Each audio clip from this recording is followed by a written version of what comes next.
books. And our next storyteller is also a writer, reader, dancer, and teacher of Bharatanatyam. She has now picked up Indian classical music. She wrote her first book a few months back, and the book is called The Torchbearers, which was published by Puffin India, and it is shortlisted by Neve Book Awards for excellence in children's writing. What I enjoy about our next storyteller is how seamlessly she integrates mythology into all of her stories. And that's how I also became her first fan, when I saw her on Instagram doing all these mythology stories. So I'm really, really eagerly excited to call our storyteller from US, Ami Majmudar, to present a story called Leaping for the Sun. Over to you, Ami.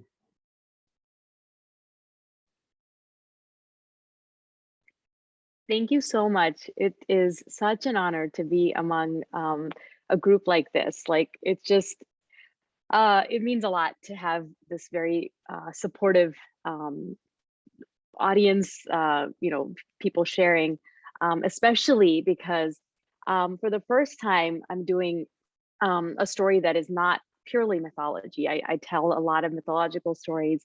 For the first time, I'm telling a story that's a slice of my life. I guess you could say the heart of our family. It's a very personal story about my son. So kind of will share it with you. And if I tear up too, it's okay. We're all okay.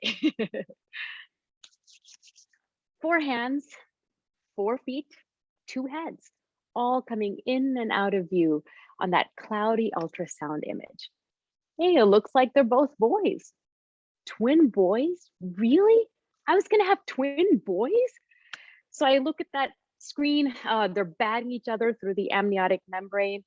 And immediately I think ahead and I imagine my twin sons playing someday, running, jumping, flying, because it's imaginary.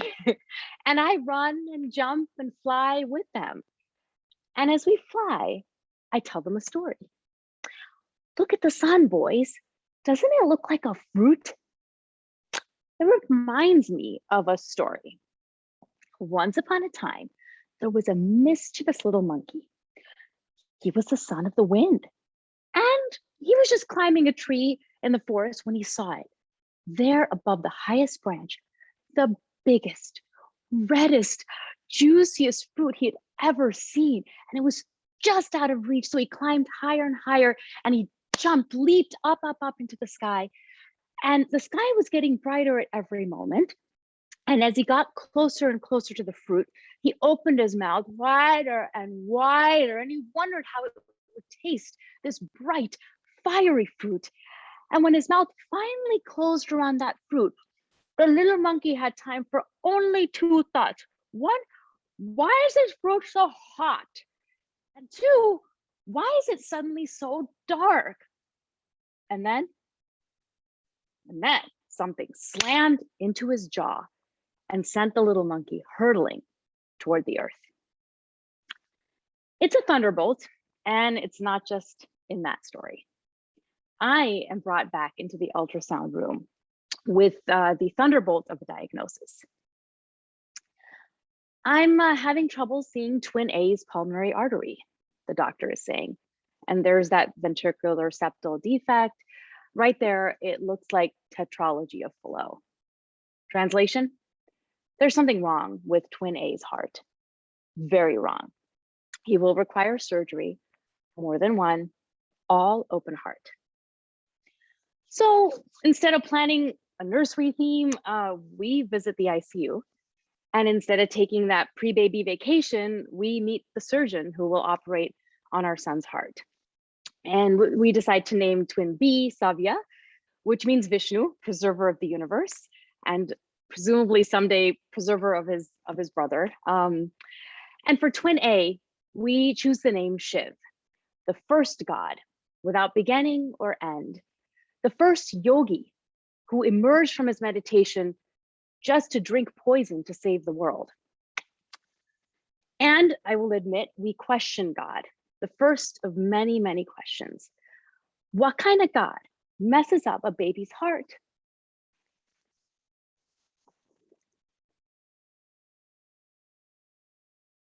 Which god threw the thunderbolt that hit our son?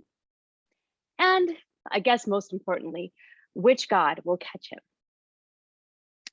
So when the little monkey hurtled toward the earth, his father, the wind god, caught him. The wind god wafted him gently into a cave, a boulder slamming it shut behind him, and the wind went out of the world. And outside the cave, the little monkey's mother clutched her own chest, trying to draw breath and pray at the same time.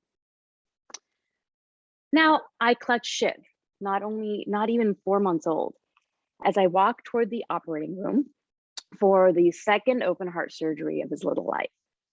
I smell his head, that sweet baby smell pushing the antiseptic hospital smell away, and he's content in that moment. His body relaxed in my arms. But when we get to the door of the operating room, the nurses reach out to take him from me, and he grabs me so tightly with his little fists. And it takes everything to pry his little fingers open one by one, and then the other one closes, and until finally I make him let me go. But I think what's harder is for me to let him go. Because that operating room is the one place where I can't go with him. I can't hold him. When he will be pierced and lose consciousness, when he will be in that cave, not even drawing breath for himself. The operating room doors close with a click. And my son, my little baby, is in open heart surgery. So, harder than I thought, people. When your son is in surgery, the nurse calls you every hour. You stare at the phone as each minute passes and just willing it to ring. He's still in surgery, everything is fine. He's still in surgery, everything is fine. He's still in surgery, everything is fine. Everything is going fine. But that last phone call is different. He's out of surgery, he's stable, but we haven't been able to close him up, not yet. You can't close him up? What does that mean? Does that even happen? Not often, but we occasionally have to do what we call a delayed sternotomy closure. But why? His heart swelled up when we operated. It's too big to fit into his chest cavity right now. So we'll keep him open and sedated until we can close him up again. Okay. So I hardly know what to expect when I enter the intensive care unit to see Shiv. And he's not what I expected. Shiv is bigger. He's like pudgy, like a real chubby baby. His cheeks are fuller. His little fingers are thicker than before. And his big pink lips are open over a ventilator tube. And tubes stick out of his torso. And there over his chest, which is broader than ever, he has a gauze stretched and taped over his heart, which beats stubbornly independent again, no longer on bypass. The hole mended, the pipes extended, but too big for his body. His heart, his chest is still open. Open heart. And in that weird disconnect that happens in your life, I suddenly flash to that mischievous monkey from the story again. And he's all grown up now.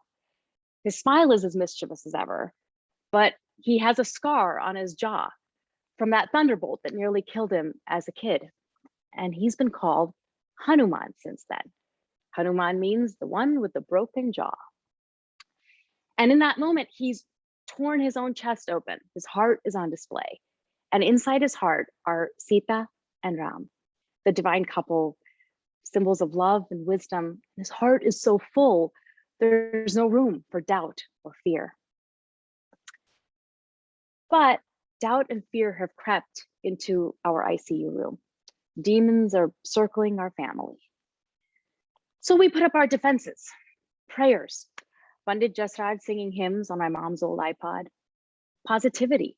We talk about what Shiv will do when he wakes up, and love. His twin brother stroking Shiv's foot with a little finger, his parents whispering into his ears, touching our foreheads to his, grandparents surrounding us with everything from food to support, anything we needed, our sisters holding our hands, and those doctors and nurses working miracles every single day. And what does Shiv do while we're all around him? Shiv fights. Immobile and sedated, he wages battle. Every heartbeat is a victory. Every homecoming is a celebration. When Shiv comes home from his third open heart surgery, he's a little over 1 year old. And he's really quiet. He sits on my lap, kind of looking with disinterest at the toys and books scattered around the room. And even Savya doesn't try to play with him. Suddenly, he pushes himself out of my lap and he crawls over to this blue rocking horse with a yellow mane. We still have it downstairs. He pulls himself up by the horse's ears and swings his leg over the orange saddle. His face is serious, kind of like determined. And we all watch as Shiv rides his rocking horse, like he has to leave town by sunset that night. So should he go? He's riding for that horizon, chasing that sun, leaving surgeries and hospitals behind. Go, Shivy, go. And he does go. Shiv goes on nature walks and expeditions to the zoo. He doesn't get locked in a cage though. He plays ball with Savya and his neighborhood buddies. He discovers toy cars and planes, learns to read, and he travels into worlds of books and stories. School, playground, parks, libraries, go, Shivy, go. And in between the twins' adventures, there are routine cardiology visits, echocardiograms, EKGs, just enough to remind us that what we have is so, so precious. But then, from the clear skies, another thunderbolt. How can you ever trust a blue sky again when you've been hit by a thunderbolt? This time it's a cardiac catheterization and the hourly phone calls again. He's still in the cath lab, everything is going fine. He's still in the cath lab, everything is going fine. He's still in the cath lab, everything is going fine. But that last phone call, different again. There's no blood flow through his right pulmonary artery. What? There's nothing there. There's no blood flow to the right lung. So his right lung no longer functions. What do you mean no longer functions? Can you stent the pulmonary artery? Can you place a conduit there? Isn't there a surgery that can? No, there's nothing. There's nothing there. This thunderbolt is the worst yet. The others had been setbacks. They knocked Shiv down, but he could get up and fly again. This one forever changes the trajectory of his life. Could he fly with a single wing? Could he thrive with a single lung? When Hanuman was lifeless in the cave, the wind god's grief made the air stop. No breeze lifted pollen from the flowers. No current tilted up a crow's wing. No wind brought rain clouds. So the gods gathered and begged the wind god to emerge from the cave. Not without my son's life, he said. So Brahma, the creator, gave new life to Hanuman. The wind god carried his son out of the cave, the little monkey rubbing his eyes and waking up. But the gods weren't done. They each came forward to bless him. I give you unparalleled strength. I give you piercing intelligence. I give you love and devotion. And so the monkey with the broken and mended jaw, Hanuman, became stronger and smarter than ever before. When Shiv lost his right lung, I wanted to yell at the universe. I probably did. He has one functioning lung. Where are the gods? Where are his boons?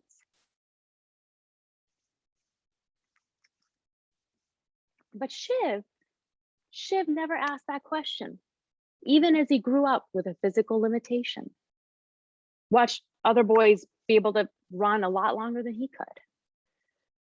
But once in the ICU a few years ago, he asked me, "Mommy, am I tough because of what keeps happening to me?" And he didn't ask it to brag. He was just wondering. And that's when I think it's probably not that moment, but overall, I guess I realized that he had been given boons. The gods have been blessing Shiv all along. Hanuman has blessed Shiv with strength. He helped out his fellow open hearter. Those procedures, those infections, those surgeries, each time, Shiv has been blessed with the strength to fight through recovery, pain, and fatigue. The gods have blessed Shiv with love and empathy. That time that his heart swelled up, it got back down to size, but it left him with the biggest, most generous heart. The kid will thank each person in the hospital who comes to poke him and draw his blood every time, genuine smile. And he's always thinking about everyone around him. He has this uncanny ability that his dad and I wonder about, to pick up on the emotional state of those whom he loves. The goddess Saraswati has blessed Shiv with intelligence and a way with words. Those years that he spent rising above physical difficulty, those exercises in retreating into the fortress of his own mind, through those times, Shiv cultivated his mind with reading, storytelling, and writing. He just finished his third novel. Yeah, I've written one. Considering his childhood, Hanuman's survival itself is a miracle. But here's the craziest part. Hanuman didn't just survive. He is Chiranjeevi. He's immortal. They say that Hanuman is around whenever and wherever Sita and Rama's story is told. So when I hear Shiv hammer away at his laptop every day, writing as if he has a deadline to meet, I know he's forging his immortality. So live, Shivi, live, through your words and through the worlds of your books. Live, Shivi, live, through the characters you create and through the strength of your own amazing character. Live, Shivi, live. I'm watching you as you climb that tree higher and higher. Always, always leaping for the sun.